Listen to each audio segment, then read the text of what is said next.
சமந்தாவிற்கு தமிழ் பெரிய ஈட்டராசி இல்லை என்றாலும் தொடர்ந்து பெரிய வாய்ப்புகள் வந்தபடிதான் உள்ளன. நீதானே என் பொன் வசந்தம், அஞ்சான் என சமந்தா நடித்த பெரிய படங்கள் சரியாக போகாத நிலையில் கத்தி ஓரளவு அவருக்கு கை கொடுத்தது. அதை தொடர்ந்து விக்ரம் ஜோடியாக 10 என்றதுக்குள்ள படத்தில் நடித்து வருகிறார். தொடர்ந்து சூர்யா, தனுஷ் ஆகியோரது படங்களிலும் இவர்தான் கதாநாயகி.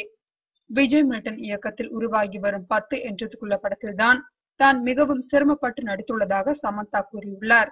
இது குறித்து அவர் கூறுகையில், விஜய் மில்டன் இயக்கிய கோலி சோடா படம் என்னை மிகவும் கவர்ந்தது. அவருடைய இயக்கத்தில் நடிக்க வாய்ப்பு வந்ததும் மகிழ்ச்சியுடன் ஏற்றுக்கொண்டேன். நெடுஞ்சாலையில் நடைபெறும் விறுவிறுப்பான சம்பவங்களை திரைக்கதையாக கொண்ட படம் 10 என்றதுக்குள்ள.